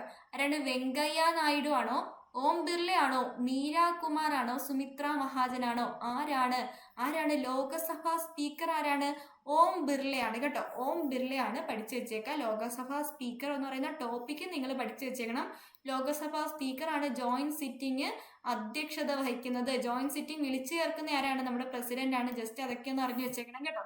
അടുത്ത അപ്പോയിന്റ്മെന്റിലെ ചോദ്യമാണ് ദേശീയ മനുഷ്യാവകാശ കമ്മീഷന്റെ നിലവിലെ ചെയർമാൻ. റിപ്പീറ്റഡ് ചോദ്യമാണ്. 52/2024 ചോദിച്ചു. ആരാണ്? ജസ്റ്റിസ് അരുൺകുമാർ മിശ്രയാണ്. ഓക്കെ, അടുത്തത് കേരളത്തിലെ പട്ടികജാതി പട്ടികവർഗ കമ്മീഷന്റെ നിലവിലെ ചെയർമാൻ ആരാണ്? പട്ടികജാതി പട്ടികവർഗം, കേരളത്തിലെ പട്ടികജാതി പട്ടികവർഗ കമ്മീഷന്റെ നിലവിലെ ചെയർമാൻ BS മാവോജി ആണ്. ആരാണ്? BS മാവോജി ആണ്. അടുത്ത അവാർഡ്സുമായിട്ട് ബന്ധപ്പെട്ട കറണ്ട് അഫയേഴ്സ് ആണ് നമ്മൾ ഇനി നോക്കുന്നത്. ഓക്കെ, 69ാമത് ദേശീയ ചലച്ചിത്ര പുരസ്കാരം 2021 മികച്ച നടനായി തെരഞ്ഞെടുത്തത് ആരെയാണ്? 69ാമത്തെ ദേശീയ ചലച്ചിത്ര പുരസ്കാരം. ഡീറ്റെയിൽ ആയിട്ട് പഠിക്കണം. നമ്മളിത് ക്വസ്റ്റ്യൻ വർക്കൗട്ട് മാത്രമായതുകൊണ്ട് ജസ്റ്റ് ക്വസ്റ്റ്യൻ ആൻസർ ഏത് പഠിക്കണം എന്നൊക്കെ പറഞ്ഞു പോവുകയാണ്. ഇത് ഓരോന്നിന്റെ ഹോട്ട് ടോപ്പിക് ആയിട്ട് നമ്മൾ എടുത്തു വെച്ച് പഠിക്കാം കേട്ടോ. 69ാമത്തെ ദേശീയ ചലച്ചിത്ര പുരസ്കാരം ആർക്കാണ് കിട്ടിയത്? 2021 69ാമത്തെ ചലച്ചിത്ര പുരസ്കാരം കിട്ടിയത് നമ്മുടെ അല്ലു അർജുനാണ്. ഓക്കെ, ഇനി 26ാമത് PV മെമ്മോറിയൽ എൻഡോമെന്റ് അവാർഡ്. നമ്മുടെ 26ാമത്തെ PV മെമ്മോറിയൽ എൻഡോമെന്റ് അവാർഡ് നേടിയ പരിസ്ഥിതി പ്രവർത്തകനെയാണ് ചോദിച്ചിരിക്കുന്നത്. ആരാണ്? CR നീലകണ്ഠനാണോ, കല്ലേൽ പുക്കുടനാണോ, ശ്രീരാമൻ നാരായണനാണോ, മയിലമ്മയാണോ? ആരാണ് ഉത്തരം? ആരാണ്? നമ്മുടെ ശ്രീരാമൻ നായർക്കാണ് കിട്ടിയത്. ഓക്കെ. 2023 വൈദ്യശാസ്ത്ര നോബൽ സമ്മാന ജേതാക്കളായിട്ടുള്ള doctor Katalin Kariko, Drew Weissman എന്നിവർക്ക് എന്തിന്റെ കണ്ടുപിടുത്തത്തിനാണ് സമ്മാനം കിട്ടിയത്? എന്തിനാണ് കിട്ടിയത്? എന്തിനാണ് mRNA വാക്സിൻ കണ്ടുപിടിച്ചതിനാണ് കേട്ടോ. mRNA വാക്സിൻ കണ്ടുപിടിച്ചതിനാണ് 2023 വൈദ്യശാസ്ത്ര പുരസ്കാരം കിട്ടിയത്. ഓക്കെ. അപ്പൊ മെഡിസിൻ മറന്നു പോകാതിരിക്കാൻ, ഇനി തിരിച്ച് പേര് ചോദിച്ചാൽ മറന്നു പോകാതിരിക്കാൻ നിങ്ങൾ ഇങ്ങനെ പഠിച്ചു വെച്ചിരിക്കുക. മെഡിസിൻ എന്ന് പറഞ്ഞാൽ മെഡിക്കൽ എൻട്രൻസുമായിട്ട് കണക്ട് ചെയ്ത് വെക്കുക. മെഡിക്കൽ എൻട്രൻസിന് ബുദ്ധിയുള്ളവര്, വയസ്സായിട്ടുള്ള ആൾക്കാർ കേറിക്കോ എന്ന് പഠിച്ചു വെക്കണം കേട്ടോ. അപ്പൊ വൈസ്മാനും കാരിക്കോയും കിട്ടും. ഇതിൽ കാരിക്കോയുടെ രാജ്യം ഏതാണ്? കാരിക്കോയിൽ നിന്ന് കരിക്ക് ഓർക്കുക. ഓക്കെ. കരിക്ക് നമ്മൾ എപ്പോഴാണ് കഴിക്കുന്ന? വിശക്കുമ്പം, ഹങ്കർ വരുമ്പോഴല്ലേ കഴിക്കുന്ന. അപ്പൊ ഹംഗറി. ഓക്കെ. ഹംഗറിയാണ് കാരിക്കോയുടെ സ്ഥലം. ഇനി വൈസ്മാൻ, ബുദ്ധിയുള്ളവരൊക്കെ അമേരിക്കക്കാരാണെന്ന് ഓർത്ത് വെച്ചേക്കുക. അപ്പൊ എന്താണ്? വൈസ്മാൻ അമേരിക്കയാണ്. ഓക്കെ. ഇനി 2023 സരസ്വതി സമ്മാൻ ലഭിച്ചത് ആർക്കാണ്? 2023 സരസ്വതി സമ്മാനാണ് ചോദിച്ചത്. ആർക്കാണ്? നമ്മുടെ പ്രഭാവർമ്മയ്ക്കാണ് കിട്ടിയത്. പ്രഭാവർമ്മയുടെ സരസ്വതി സമ്മാനം നേടിക്കൊടുത്ത കൃതിയാണ് രൗദ്രസ്വാത്വികം കേട്ടോ. രൗദ്രസ്വാത്വികത്തിനാണ് കിട്ടിയത്. രൗദ്രസ്വാത്വികം പഠിച്ചു വെച്ചേക്കണം. ഓക്കെ. ഇനി അടുത്തത് മുൻ മുഖ്യമന്ത്രി ഉമ്മൻചാണ്ടിയുടെ ആത്മകഥ ഏതാണ്? തുറന്നിട്ട വാതിലാണോ, കാലം സാക്ഷിയാണോ, വേരുകളാണോ, എന്റെ കഥയാണോ? ഏതാണ്? ഈ രണ്ടെണ്ണവും നമ്മുടെ ഉമ്മൻചാണ്ടിയുടെ കൃതികളാണ്. അതിൽ തുറന്നിട്ട വാതിൽ എന്ന് പറഞ്ഞത് ജീവചരിത്രമാണ് കേട്ടോ. ജീവചരിത്രമാണ്, ആത്മകഥയല്ല. ജീവചരിത്രം എഴുതിയത് PT ചാക്കോ ആണ്. PT ചാക്കോ എഴുതിയ ഉമ്മൻചാണ്ടിയെ പറ്റിയുള്ള ജീവചരിത്രമാണ് ഏത്? തുറന്നിട്ട വാതിൽ. അപ്പൊ ഏതാണ് ആത്മകഥ? കാലം സാക്ഷിയാണ് ആത്മകഥ. ഓക്കെ അല്ലേ? അടുത്തത് അന്താരാഷ്ട്ര മില്ലറ്റ് ഇയർ ആണ് ചോദിച്ചേക്കുന്നത്. മില്ലറ്റ് ഇയർ എന്നാണ്? 2023 ഐക്യരാഷ്ട്ര സംഘടന 2023 ഏത് വർഷമായി ആഘോഷിക്കുന്നു? രണ്ടും ചോദിച്ചു കേട്ടോ. 2 ക്വസ്റ്റ്യൻ പേപ്പറിലായിട്ട് തിരിച്ചും മറിച്ചും ഇത് ചോദിച്ചു. അപ്പൊ ഏത് വർഷമായിട്ടാണ്? ചെറുധാന്യ വർഷം അല്ലെങ്കിൽ മില്ലറ്റ് ഇയർ ആയിട്ടാണ് ആഘോഷിക്കുന്നത്. അപ്പൊ ഇതിവിടെ ചോദിക്കാനുള്ള ഒരു പ്രധാനപ്പെട്ട കാര്യം, മില്ലറ്റ് മാൻ എന്നറിയപ്പെടുന്ന വ്യക്തി റീസെന്റ് ആയിട്ട് അന്തരിച്ചിരുന്നു.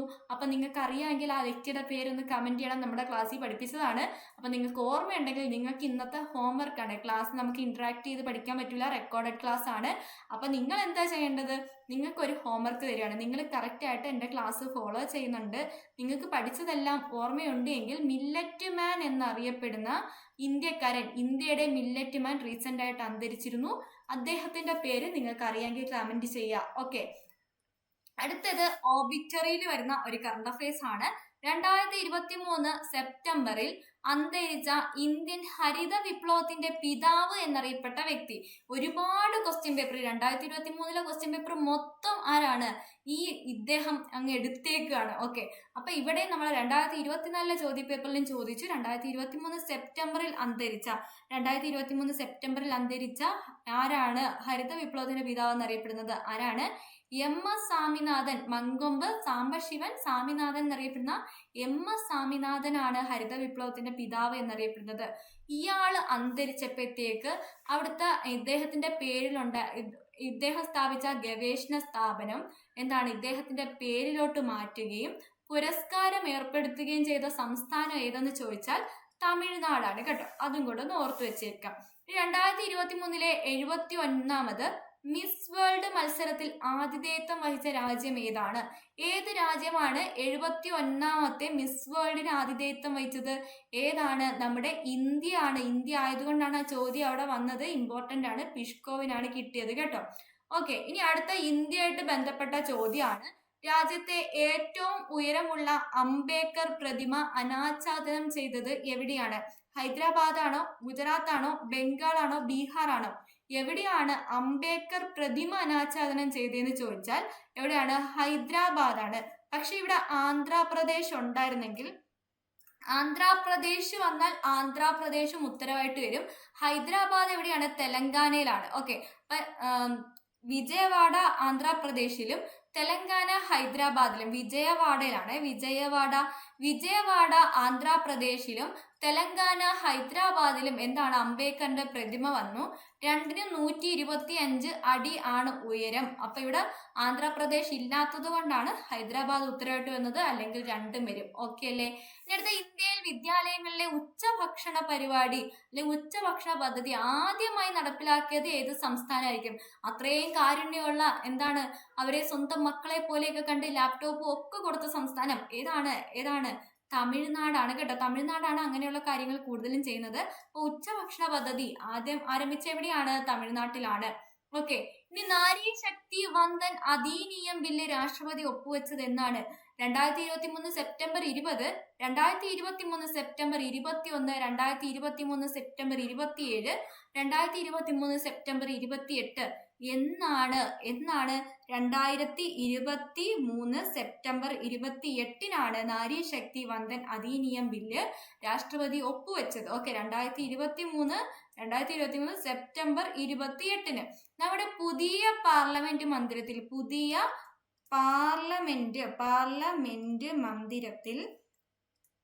മന്ദിരത്തിൽ ആദ്യം അവതരിപ്പിച്ച ബില്ല് ഈ നാരി ശക്തി വന്ദൻ അധിനിയമാണ്. ഇത് വനിതാ സംവരണവുമായി ബന്ധപ്പെട്ടതാണ് കേട്ടോ. വനിതാ സംവരണം ഇമ്പോർട്ടന്റ് ആണ്. നാരി ശക്തി വന്ദൻ അധിനിയം ഇമ്പോർട്ടന്റ് ആയിട്ടുള്ള ഹോട്ട് ടോപ്പിക് ആണ്. ഓക്കെ, അപ്പൊ ഈ ബില്ല് ആദ്യം അവതരിപ്പിച്ചത്, നമ്മുടെ പുതിയ പാർലമെന്റ് മന്ദിരത്തിൽ ആദ്യം അവതരിപ്പിച്ച ബില്ലാണ് നാരി ശക്തി വന്ദൻ അധിനിയം ബില്ല്. ഓക്കെ, ഇതിനകത്ത് OBC-ക്കാർക്ക് പ്രത്യേക സംവരണം പറഞ്ഞിട്ടില്ല, അതൊന്ന് എടുത്ത് അറിഞ്ഞു വെച്ചേക്കാം. ഓക്കെ, ഇനി ഇന്ത്യയിലെ ഏത് സൈനിക വിഭാഗത്തിനാണ് പുതിയ പാർലമെന്റ് മന്ദിരത്തിൽ നിലവിലുള്ള സുരക്ഷാ ചുമതലയുള്ളത്? ഏത് സൈനിക വിഭാഗത്തെയാണ് ഇന്ത്യൻ പാർലമെന്റ് മന്ദിരം, പുതിയ പാർലമെന്റ് മന്ദിരത്തിന്റെ സുരക്ഷാ ചുമതല ഏൽപ്പിച്ചിരിക്കുന്നത്? ആരെയാണ്? ഡൽഹി പോലീസിനെയാണോ, CISF-നാണോ, CRPF-നാണോ, NSD ആണോ? ഏതിനാണ്? CISF-നെയാണ് ഏൽപ്പിച്ചിരിക്കുന്നത്. പഴയ പാർലമെന്റ് മന്ദിര ചുമതല ഡൽഹി പോലീസിനായിരുന്നു കേട്ടോ. ഓക്കെ അല്ലേ? അപ്പൊ ഏതാണ് ഉത്തരം? CISF ആണ് ഉത്തരവായിട്ട് വരുന്നത്. ഇനി വനം വകുപ്പിന് കീഴിൽ കടലാമകളെ സംരക്ഷിച്ചു വരുന്ന മുതിയം കടൽ തീരം കേരളത്തിൽ ഏത് ജില്ലയിലാണ്? കേരളമായിട്ട് ബന്ധപ്പെട്ട കറണ്ട് അഫയേഴ്സ് ആണ്. ഏത് സ്ഥലത്താണ് മുതിയം കടൽ തീരം? മുതിയം, മലപ്പുറം കേട്ടോ. മുതിയം എവിടെയാണ്? മലപ്പുറത്താണ് സ്ഥിതി ചെയ്യുന്നത്. ഇനി സംസ്ഥാന പ്രാഥമികാരോഗ്യ കേന്ദ്രങ്ങളെ കുടുംബാരോഗ്യ കേന്ദ്രങ്ങളാക്കി മാറ്റാൻ ലക്ഷ്യമിട്ടുകൊണ്ടുള്ള പദ്ധതി ഏതാണ്? സംസ്ഥാനത്തെ പ്രാഥമിക ആരോഗ്യ കേന്ദ്രങ്ങളെ കുടുംബാരോഗ്യ കേന്ദ്രങ്ങളാക്കി മാറ്റാൻ ലക്ഷ്യമിട്ടുകൊണ്ടുള്ള പദ്ധതിയാണ് ആർദ്രം പദ്ധതി. ഓക്കെ, ആർദ്രം പദ്ധതി. അപ്പൊ എന്താണ് ആശ്വാസകിരണം? എന്താ ആശ്വാസകിരണം? അതും നമ്മൾ പഠിച്ചതാണ്. നമ്മൾ സ്കീംസ് സെപ്പറേറ്റ് ആയിട്ട് എടുത്ത് പഠിച്ചതാണ്. ആശ്വാസകിരണം എന്താണ്? കിടപ്പ് രോഗികളെ പരിചരിക്കുന്ന ബന്ധുക്കൾക്ക് പ്രതിമാസം ധനസഹായം നൽകുന്ന പദ്ധതിയാണ് ആശ്വാസകിരണം. അതും കൂടെ പഠിച്ചു വെച്ചേക്കണം കേട്ടോ. ഇനി അടുത്ത, സ്കൂൾ വിദ്യാർത്ഥികൾക്ക് അയൺ ഫോളിക് ആസിഡ് ഗുളിക വിതരണം ചെയ്യുന്ന സർക്കാർ പദ്ധതിയുടെ പേരാണ് വിപ്സ് കേട്ടോ. വിപ്സും പഠിച്ചു വെച്ചേക്ക. സ്കൂൾ വിദ്യാർത്ഥികൾക്ക് iron folic acid okay, IF. അപ്പൊ വിപ്സ് ആണ് ഏത് ഈ ഒരു പദ്ധതിയുടെ പേര്. അപ്പൊ നമ്മുടെ ഹെൽത്ത് സ്കീംസ് വളരെ ഇമ്പോർട്ടന്റ് ആണ്. എല്ലാ എക്സാമിനും ഹെൽത്ത് സ്കീംസും കേരള സ്കീംസും ചോദിക്കും. ഓക്കെ, ഇത് രണ്ടും എല്ലാ എക്സാമിനും ചോദിക്കുന്നതാണ്. അത് രണ്ടും നിങ്ങൾ പഠിച്ചു വെക്കണം. അതുപോലെ കുറച്ച് ഡിഗ്രി ലെവലിലോട്ട് കയറി വരുമ്പോഴത്തേക്ക് സെൻട്രൽ ഗവൺമെന്റ് സ്കീംസും ചോദിക്കാറുണ്ട്. ഇപ്പൊ നമ്മൾ എന്തായാലും LD ലെവൽ ആയതുകൊണ്ട് ഇത് രണ്ടുമാണ് ഇമ്പോർട്ടന്റ്. ഓക്കെ, ഇനി കുട്ടികളിൽ ഒളിഞ്ഞിരിക്കുന്ന കുഷ്ഠരോഗ ലക്ഷണങ്ങൾ കണ്ടെത്താൻ കേരള സർക്കാർ ആരംഭിച്ച പദ്ധതി ഏതാണ്? കുട്ടികളിൽ ഒളിഞ്ഞിരിക്കുന്ന കുഷ്ഠരോഗം കണ്ടെത്താൻ, അതായത് ആദ്യമായിട്ട് കണ്ടെത്തുകയാണ്. ഓക്കെ, അപ്പൊ സ്കൂളുകൾ കേന്ദ്രീകരിച്ച് നടന്ന ഒരു പദ്ധതിയാണ് ബാലമിത്ര പദ്ധതി. ഇതാണ് ആദ്യം കണ്ടെത്താനുള്ള പദ്ധതി.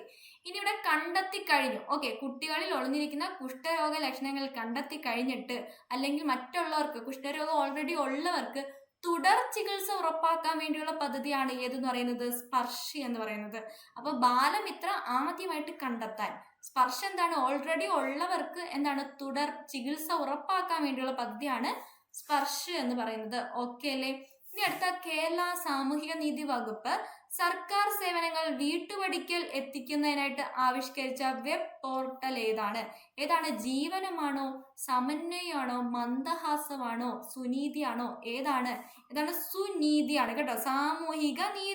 സാമൂഹിക നീതി വകുപ്പിന്റെ സേവനങ്ങൾ വീട്ടുപടിക്കൽ എത്തിക്കാനാണ് സുനീതി പദ്ധതി. ഓക്കെ, ഇനി നമ്മുടെ മന്ദഹാസം എന്താണ്? മന്ദഹാസം പദ്ധതി നമ്മുടെ അപ്പൂപ്പനും അമ്മൂമ്മമാർക്ക് പല്ലില്ലല്ലോ, അവർക്ക് പല്ല് വെച്ച് കൊടുക്കാൻ വേണ്ടിയുള്ള പദ്ധതിയാണ്. അപ്പൊ അവർ പല്ലുണ്ടെങ്കിൽ ഒരു ചെറിയ പല്ലില്ലാത്ത അപ്പൂപ്പനും അമ്മൂമ്മമാർ എന്താ ചെയ്യുന്നത്?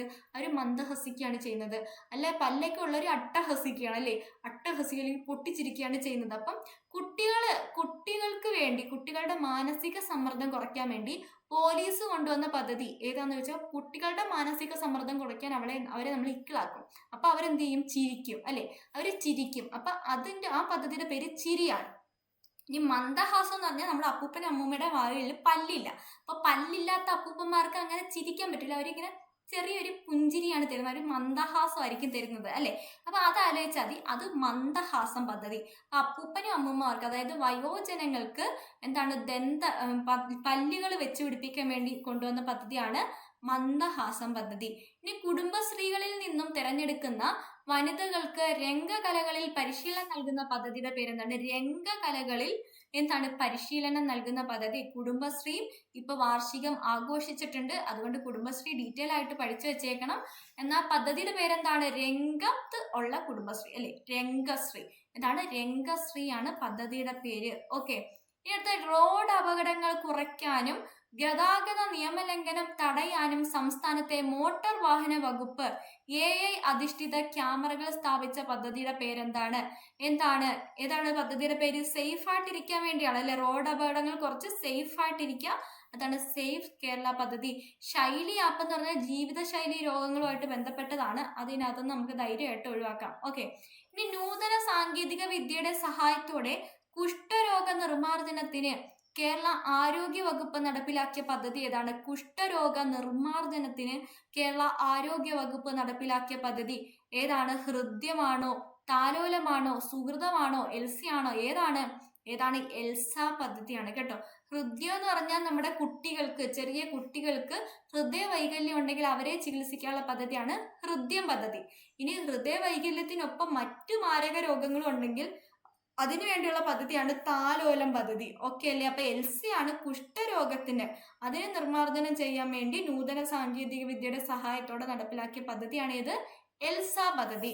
ഇനി 18 വയസ്സിന് താഴെ പ്രായമുള്ള കുട്ടികളുടെ സമഗ്ര ആരോഗ്യ സംരക്ഷണത്തിനായിട്ടുള്ള സേവനങ്ങൾ ഉറപ്പുവരുത്തുന്ന പദ്ധതി ഏതാണ്? 18 വയസ്സിന് താഴെയുള്ള കുട്ടികളുടെ സമഗ്ര ആരോഗ്യ സേവനം, അതിനായിട്ടുള്ള പദ്ധതിയാണ് ആരോഗ്യ കിരണം. അപ്പൊ നമ്മൾ ആശ്വാസ കിരണം പറഞ്ഞു. ആശ്വാസ കിരണം എന്തിനുള്ളതാണ്? കിടപ്പ് രോഗി, അവർക്കല്ലേ ഒരു ആശ്വാസം വേണ്ടത്. അപ്പൊ കിടപ്പ് രോഗികളെ പരിചരിക്കുന്ന ആൾക്കാർക്ക് പ്രതിമാസം പൈസ കൊടുക്കുന്ന പദ്ധതിയാണ് ആശ്വാസ കിരണം. ആരോഗ്യ കിരണം എന്ന് പറഞ്ഞാൽ നമ്മളെ കുട്ടികൾക്ക് വേണ്ടിയുള്ള സമഗ്ര ആരോഗ്യ സംരക്ഷണത്തിനായിട്ടുള്ള സേവനം നൽകുന്ന പദ്ധതിയാണ് ആരോഗ്യ കിരണം. ഇനി ഒരു സംഭവമുണ്ട്, നവകിരണം. നവകിരണം എന്താണ്? നവകിരണം ആദിവാസി ഇതര ആയിട്ടുള്ള ആൾക്കാരെ പുനരധിവസിപ്പിക്കാനുള്ള പദ്ധതിയാണ് നവകിരണം പദ്ധതി. ഓക്കെ അല്ലേ? ആശാധാര എന്ന് പറഞ്ഞാൽ എന്താണ്? ആശാധാര ഹീമോഫീലിയ കണക്കുള്ള രോഗങ്ങളുള്ളവർക്ക് അവർക്ക് വേണ്ടിയുള്ള പദ്ധതിയാണ് ആശാധാര പദ്ധതി. ആശാധാര നമ്മൾ ഹീമോഫീലിയ ഉള്ളവർക്ക് മുറിഞ്ഞു കഴിഞ്ഞാൽ അത് ഉണങ്ങൂല, അല്ലെ, അതിങ്ങനെ ധാരധാരയായിട്ട് ഒഴുകിക്കൊണ്ടിരിക്കും. അങ്ങനെ കണക്ട് ചെയ്ത് വെച്ചാൽ അത് ഹീമോഫീലിയ രോഗികൾക്ക് വേണ്ടിയുള്ള പദ്ധതിയാണ് ആശാധാര പദ്ധതി. ഓക്കെ, അടുത്ത ഇന്ത്യയിൽ ലോക ബാങ്കിന്റെ സാമ്പത്തിക സഹായത്തോടെ നടപ്പിലാക്കി വരുന്ന സ്റ്റാർ പ്രൊജക്ട് ഏതുമായി ബന്ധപ്പെട്ടിരിക്കുന്നു? സ്റ്റാർ പ്രൊജക്റ്റും സ്കീമുമായിട്ട് ബന്ധപ്പെട്ട് തന്നെ ഉള്ളതാണ്. സ്കൂൾ വിദ്യാഭ്യാസമായിട്ട് ബന്ധപ്പെട്ട പദ്ധതിയാണ് സ്റ്റാർസ് പദ്ധതി. ഓക്കെ, സ്റ്റാർസ് പദ്ധതി സ്കൂൾ വിദ്യാഭ്യാസമായിട്ട് ബന്ധപ്പെട്ട പദ്ധതിയാണ്. ഓക്കെ അല്ലേ? ഇനി അടുത്ത 5 വർഷത്തിനുള്ളിൽ കേരളത്തിലെ എല്ലാ ഭൂരഹിത ഭവനരഹിതർക്കും സുരക്ഷിതവും മാന്യവുമായിട്ടുള്ള പാർപ്പിട സംവിധാനം ഒരുക്കി നൽകുക എന്നത് ഏത് പദ്ധതിയുടെ ലക്ഷ്യമാണ്? അത് നമുക്ക് എല്ലാവർക്കും അറിയാം, ലൈഫ് മിഷൻ ആണ്, അല്ലെ. ലൈഫ് മിഷൻ പദ്ധതിയുടെ ലക്ഷ്യമാണ് വീട് വെച്ചു കൊടുക്കുന്ന പരിപാടി. ഓക്കെ, അതങ്ങനെ കണക്ട് ചെയ്ത് വെച്ചാൽ മതി. അടുത്ത, കേരളത്തിലെ എംപ്ലോയ്മെന്റ് എക്സ്ചേഞ്ചുകളിൽ പേര് രജിസ്റ്റർ ചെയ്തിട്ടും തൊഴിൽ ലഭിക്കാത്ത മുതിർന്ന പൗരന്മാർക്കുള്ള സ്വയം തൊഴിൽ പദ്ധതി ഏതാണ്? മുതിർന്ന പൗരന്മാർ എന്ന് പറഞ്ഞാൽ ആർക്കാണ്? നവജീവനാണ് കേട്ടോ. മുതിർന്ന പൗരന്മാർക്ക് ഒരു എംപ്ലോയ്മെന്റ് എക്സ്ചേഞ്ച് വഴി ഒരു ജോലിയൊക്കെ കിട്ടുവാണെങ്കിൽ അവർക്കൊരു പുതുജീവിതം കിട്ടിയ കണക്കാണ്. അപ്പൊ നവജീവൻ എന്ന് കണക്ട് ചെയ്ത് വെക്കുക. ഇനി സ്ത്രീകളുടെ കാര്യം പറയുകയാണെങ്കിൽ അത് ശരണ്യ പദ്ധതിയാണ്. ഓക്കെ അല്ലേ? അടുത്തത് അയ്യങ്കാളി നഗര തൊഴിലുറപ്പ് പദ്ധതിയിൽ ദിവസവേതനം എത്ര രൂപയാണ് വർദ്ധിപ്പിച്ചത്? അയ്യങ്കാളി തൊഴിലുറപ്പ് പദ്ധതിയിൽ 311 രൂപയായിരുന്നു ആദ്യം വേതനം. ഇപ്പൊ 333 രൂപയായിട്ടുണ്ട്. അപ്പൊ എത്രയാണ് വർദ്ധിപ്പിച്ചത്? 22 രൂപയാണ് വർദ്ധിപ്പിച്ചത്. ഇനി മഹാത്മാഗാന്ധി തൊഴിലുറപ്പ് പദ്ധതി എടുക്കുകയാണെങ്കിൽ മഹാത്മാഗാന്ധി ഗ്രാമീണ തൊഴിലുറപ്പ് പദ്ധതിയാണ് അയ്യങ്കാളിയുടെ നഗര തൊഴിലുറപ്പ് പദ്ധതിയാണ് കേട്ടോ. അപ്പൊ മഹാത്മാഗാന്ധി ഗ്രാമീണ തൊഴിലുറപ്പ് പദ്ധതി എടുക്കുകയാണെങ്കിൽ 333 രൂപയായിരുന്നു ആദ്യം. ഓക്കെ, ആദ്യം. ഇപ്പൊ അത് പുതുക്കി 13 രൂപ പുതുക്കിയിട്ട് ഇപ്പം 346 രൂപയാണ് മഹാത്മാഗാന്ധി ഗ്രാമീണ തൊഴിലുറപ്പ് പദ്ധതിക്ക് നൽകുന്നത്. ഓക്കെ അല്ലേ?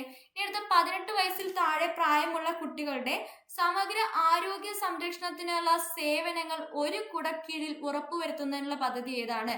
അപ്പൊ 18 വയസ്സിന് താഴെയുള്ള കുട്ടികളുടെ എല്ലാം 18 വയസ്സിന് താഴെയുള്ള കുട്ടികളുടെ എല്ലാം കൂടെ എന്താണ്? ആരോഗ്യ സംരക്ഷണം ഒരു കുടക്കീഴിൽ ഒരുക്കാനുള്ള പദ്ധതിയാണ്. ഏത് പദ്ധതി? ഒന്നുമില്ല, നമ്മൾ നേരത്തെ പഠിച്ചത് തന്നെയാണ്. സമഗ്ര ആരോഗ്യം സെയിം ക്വസ്റ്റ്യൻ ആണ്. ഈ ഒരു ക്വസ്റ്റ്യൻ പേപ്പറിലും അത് സെയിം ചോദ്യം വന്നതുകൊണ്ട് നമ്മൾ റിപ്പീറ്റ് ആയിട്ട് എടുത്തതേ ഉള്ളൂ. ഏതാണ്? ആരോഗ്യ കിരണം പദ്ധതിയാണ്. ആദ്യം പദ്ധതി എന്താണ്? നമ്മൾ ഈ ക്വസ്റ്റ്യൻ വർക്കൗട്ടിൽ തന്നെ പഠിച്ചാണല്ലേ. കുടുംബാരോഗ്യ കേന്ദ്രങ്ങളെ നല്ല ആരോഗ്യ കേന്ദ്രങ്ങളൊക്കെ ആക്കി മാറ്റാനുള്ള പദ്ധതിയാണ് ആർദ്രം പദ്ധതി.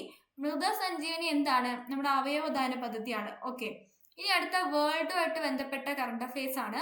ലോകത്തിലെ ഏറ്റവും വലിയ പരീക്ഷണാത്മക ന്യൂക്ലിയർ ഫ്യൂഷൻ റിയാക്ടർ ആയിട്ടുള്ള JT-60SA ഔദ്യോഗികമായി പ്രവർത്തനം ആരംഭിച്ചത് എവിടെയാണ്? JT Japan. ഓക്കെ, ജപ്പാനിലാണ് പ്രവർത്തനം ആരംഭിച്ചത്. ജസ്റ്റ് അറിഞ്ഞു വെച്ചേക്കാം.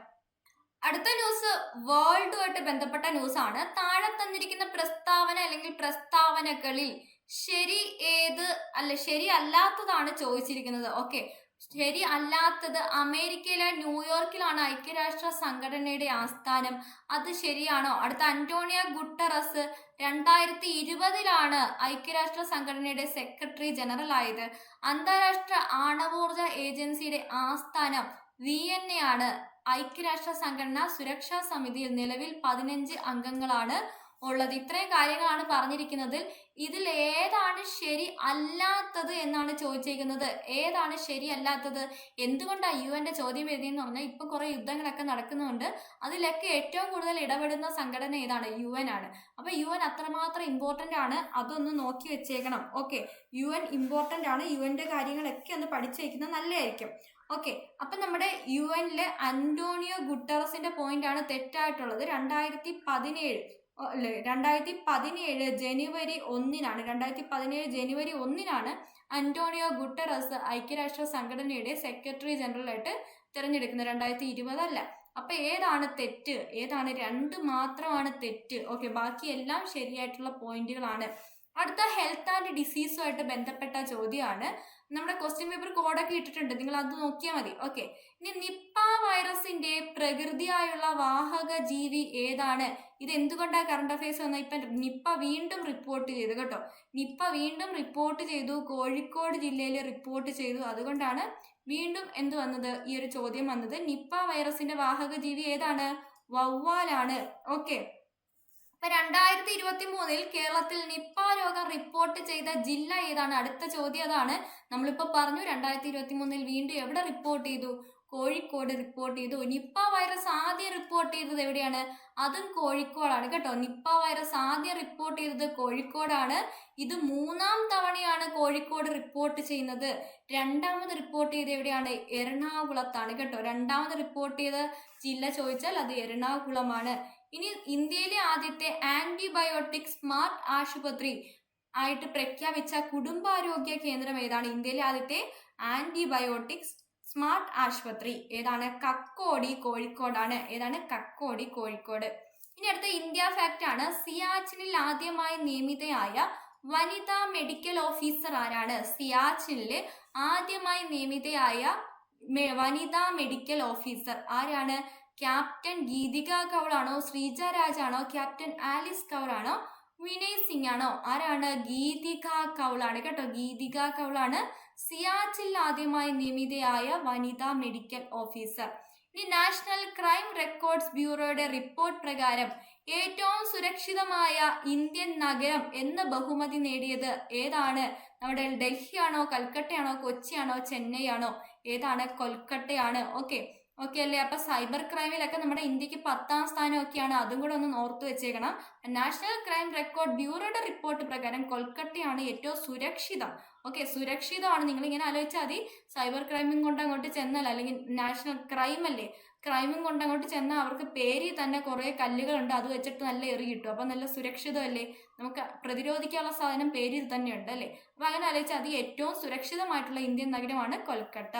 ഇന്ത്യയിലെ ഏറ്റവും പുതിയ യുദ്ധക്കപ്പലായ INS മഹേന്ദ്രഗിരി ഇന്ത്യയിലെ ഏത് സംസ്ഥാനത്തെ മലനിരകളുടെ പേരാണ് നൽകിയത്? മഹേന്ദ്രഗിരി ഏത് സംസ്ഥാനത്തെ മലനിരയാണ്?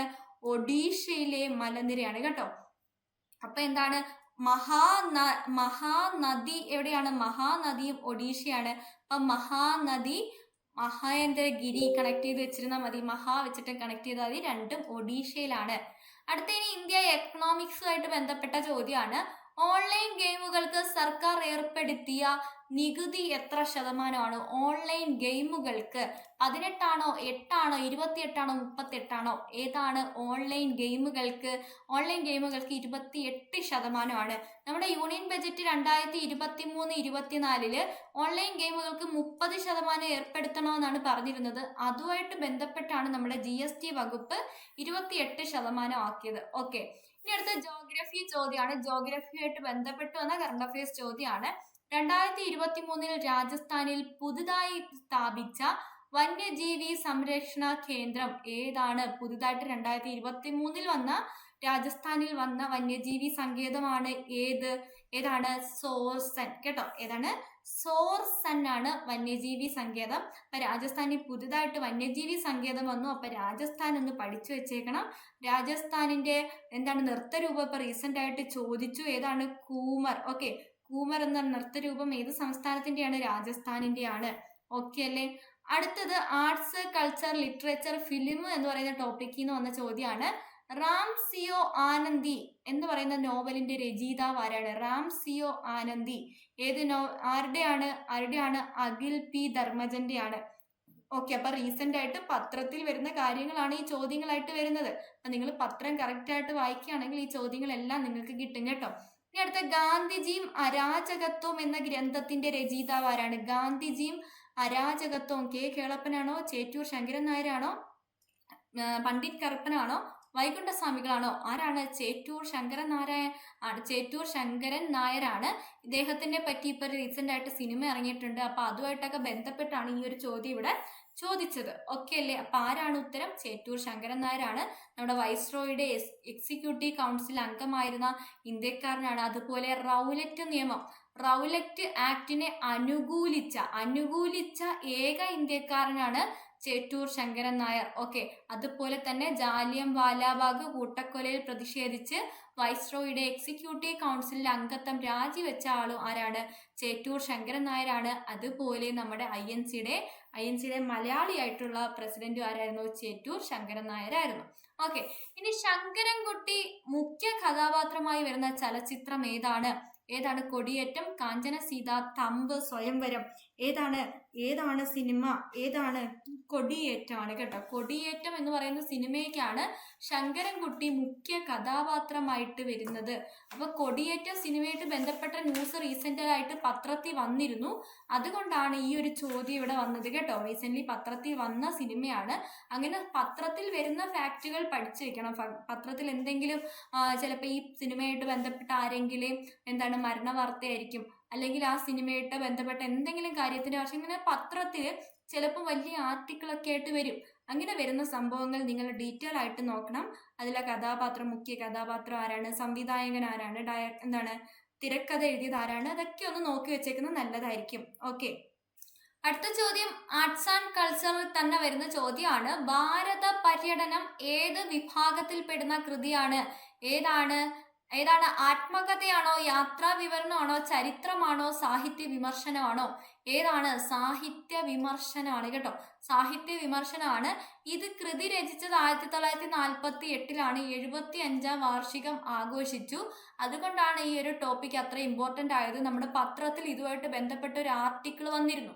അപ്പൊ അങ്ങനെയുള്ള ആർട്ടിക്കിളിൽ നിന്നൊക്കെ PSC ചോദ്യം ചോദിക്കുന്നുണ്ട്. അങ്ങനെയൊക്കെ ഉള്ള കണ്ടന്റ് ഒക്കെ നിങ്ങൾ നോക്കിക്കോണം കേട്ടോ. അപ്പൊ ഭാരത പര്യടനം സാഹിത്യ വിമർശനമാണ്. ആരാണ് എഴുതിയത്? കുട്ടിക്കൃഷ്ണ മാരാരുടേതാണ് കേട്ടോ, കുട്ടിക്കൃഷ്ണ മാരാരുടേതാണ് ഏതെന്ന് പറയുന്നത്? ഭാരത പര്യടനം എന്ന് പറയുന്നത്. ഓക്കെ, ഇനി അടുത്ത 2023 പരിസ്ഥിതി ദിന സന്ദേശം താഴെ തന്നിരിക്കുന്നതിൽ ഏതാണെന്നാണ് ചോദിച്ചിരിക്കുന്നത്. പരിസ്ഥിതി ദിനത്തിന്റെ സന്ദേശം ഏതാണ്? ഒരേ ഒരു ഭൂമിയാണോ, പരിസ്ഥിതി പുനഃസ്ഥാപനമാണോ, പ്രകൃതിക്കായി ഈ സമയമാണോ, പ്ലാസ്റ്റിക് മലിനീകരണം ചെറുക്കുകയാണോ? 2023 തീം പ്ലാസ്റ്റിക് മലിനീകരണത്തെ ചെറുക്കുക എന്നതാണ്. അപ്പൊ ഡേ ആൻഡ് തീം ചോദ്യങ്ങൾ വരുന്നുണ്ട്. എല്ലാ ഡേയ്സും തീംസും റീസെന്റ് ആയിട്ടുള്ളതൊക്കെ ഒന്ന് നോക്കി വെച്ചേക്കുക കേട്ടോ. അതേപോലെ 2024 തണ്ണീർത്തട ദിനത്തിന്റെ പ്രമേയം എന്താണ്? തണ്ണീർത്തട ദിനത്തിന്റെ പ്രമേയം ഏതാണ്? തണ്ണീർത്തടവും മനുഷ്യക്ഷേമവും കേട്ടോ. ഏതാണ്? തണ്ണീർത്തടവും മനുഷ്യക്ഷേമവുമാണ് 2024 തണ്ണീർത്തട ദിനത്തിന്റെ പ്രമേയം. റീസെന്റ് ആയിട്ടുള്ളത് നോക്കിയാൽ മതി, അതൊക്കെയാണ് ഇപ്പം ചോദിക്കുന്നത്. അങ്ങനെ പുറകോട്ട് ഈ കാര്യങ്ങളൊന്നും അങ്ങനെ പുറകോട്ട് ചോദിക്കാറില്ല. അപ്പൊ നിങ്ങൾ അതൊന്ന് നോക്കി വെച്ചേക്കാം. റീസെന്റ് ആയിട്ടുള്ള ട്രെൻഡാണ് പറയുന്നത്. പണ്ടൊക്കെ ചോദിക്കുമായിരുന്നു. ഇപ്പൊ റീസെന്റ് ആയിട്ട് 2023, 2027 മാത്രമേ ചോദിക്കാറുള്ളൂ കേട്ടോ. അപ്പൊ ലോകാരോഗ്യ ദിനം 2024 പ്രമേയം ഏതാണ്? ലോകാരോഗ്യ ദിനം 2024 പ്രമേയം എന്റെ ആരോഗ്യം എന്റെ അവകാശം. എന്താണ്? എന്റെ ആരോഗ്യം എന്റെ അവകാശം. അപ്പൊ പരിസ്ഥിതി ദിനം 2023 ആരാണ്? അടുത്ത പരിസ്ഥിതി ദിനം വരാൻ പോകുന്നതേ ഉള്ളൂ. അപ്പൊ 2023 അവസാനമായിട്ട് നടന്നത്. ഏതാണ്? പ്ലാസ്റ്റിക് മലിനീകരണം ചെറുക്കുക. അടുത്ത തണ്ണീർത്തട ദിനം 2024 ഏതാണ് തീം? തണ്ണീർത്തടവും മനുഷ്യക്ഷേമവും. ലോകാരോഗ്യ ദിനം 2024 എന്താണ് തീം? എന്റെ ആരോഗ്യം എന്റെ അവകാശം. ഓക്കെ അല്ലേ? ഇനി ഇൻഡെക്സ് ആൻഡ് റാങ്കിങ്ങിൽ നിന്ന് വന്ന ചോദ്യമാണ്. 2024 വേൾഡ് ഹാപ്പിനെസ് റിപ്പോർട്ട് പ്രകാരം ലോകത്തിലെ ഏറ്റവും കൂടുതൽ സന്തോഷമുള്ള രാജ്യം ഏതാണ്? ഫിൻലൻഡ് ആണ് കേട്ടോ. ഫിൻലൻഡ് ആണ് ഏറ്റവും സന്തോഷമുള്ള രാജ്യം. ഇനി ഡിജി ലോഗ് നമ്മുടെ സയൻസ് ആൻഡ് ടെക്നോളജി IT-ക്കകത്ത് വരുന്നതാണ്. ഡിജി ലോഗ് എന്ന റോബോട്ടിക് പട്ടിയെ അവതരിപ്പിച്ചത് ഏത് രാജ്യമാണ്? ഡിജി ഡോഗ് ഏതാണ്? അമേരിക്കയാണ് കേട്ടോ, അമേരിക്കയാണ്. നമ്മുടെ ഇന്ത്യയുടെ ചാറ്റ് ബോട്ടിന്റെ പേരെന്താണ്? ഹനുമാൻ കേട്ടോ, ഹനുമാൻ പഠിച്ചു വെച്ചേക്കണം. അതുപോലെ റഷ്യയുടെ ചാറ്റ് ബോട്ടാണ് ജിഗാ ബോട്ട് കേട്ടോ. ജിഗാ ചാറ്റ് അല്ലെങ്കിൽ ജിഗാ ബോട്ട് ആരുടെയാണ്? റഷ്യയുടെ ആണ്. ചൈനയുടെ ചാറ്റ് ബോട്ടാണ് ഏർണി കേട്ടോ, ഏർണി. അതൊന്ന് പഠിച്ചു വെച്ചേക്ക. അമേരിക്കയാണ് ചാറ്റ് GPT ആദ്യം കൊണ്ടുവന്ന രാജ്യം. ഓക്കെ, ഈ ചാറ്റ് GPTക്ക് ബദലായിട്ടാണ് ഈ ഇന്ത്യയും റഷ്യയും ചൈനയൊക്കെ ഈ സംഭവങ്ങളൊക്കെ കൊണ്ടുവന്നേക്കുന്നത്. ജസ്റ്റ് നിങ്ങൾ അതൊന്ന് കണക്ട് ചെയ്ത് പഠിച്ചു വെച്ചിരുന്നാൽ മതി. അപ്പൊ 4 ക്വസ്റ്റ്യൻ പേപ്പറിനകത്തുള്ള കണ്ടന്റ് ആണ് നമ്മൾ ഡിസ്കസ് ചെയ്തിരിക്കുന്നത്. ഇനിയും 4 ക്വസ്റ്റ്യൻ പേപ്പറുമായിട്ട് നമുക്ക് അടുത്ത ക്ലാസ്സിൽ വരാം. അങ്ങനെ നമ്മൾ കറണ്ട് അഫയേഴ്സിൽ ഇതുവരെ വന്നിട്ടുള്ള ക്വസ്റ്റ്യൻസ് ഇത്രയും നിങ്ങൾക്ക് യൂട്യൂബ് സീരീസ് വരെ നിങ്ങൾക്ക് കിട്ടുന്നതാണ്. നിങ്ങൾ അത് വെച്ചിട്ട് ട്രെൻഡ് മനസ്സിലാക്കി എടുക്കുക കേട്ടോ. റീസെന്റ് ആയിട്ട് കറണ്ട് അഫയേഴ്സിന്റെ ട്രെൻഡ് മനസ്സിലാക്കാൻ വേണ്ടിയാണ് ഈ ക്വസ്റ്റ്യൻസ് നമ്മൾ വർക്ക്ഔട്ട് ചെയ്യുന്നത്. എങ്ങനെ വന്നു, ഏതൊക്കെ കറണ്ട് അഫയേഴ്സുമായിട്ട് ബന്ധപ്പെട്ട് വരുന്നുണ്ട്, ഹിസ്റ്ററിയിൽ എന്ത് വരുന്നുണ്ട്, ജോഗ്രഫിയിൽ എങ്ങനെ വരുന്നുണ്ട്. അപ്പോൾ ഓരോ ടോപ്പിക് വൈസ് നിങ്ങൾക്ക് അതൊന്ന് അനലൈസ് ചെയ്യാൻ വേണ്ടിയാണ് നമ്മൾ ഈ ഒരു സെക്ഷൻ കൊണ്ടുവന്നിരിക്കുന്നത്. അപ്പോൾ അടുത്ത ക്ലാസ്സിൽ അടുത്ത കണ്ടന്റുമായിട്ട് വരാം. അതുവരെ എല്ലാവർക്കും ഗുഡ് ബൈ.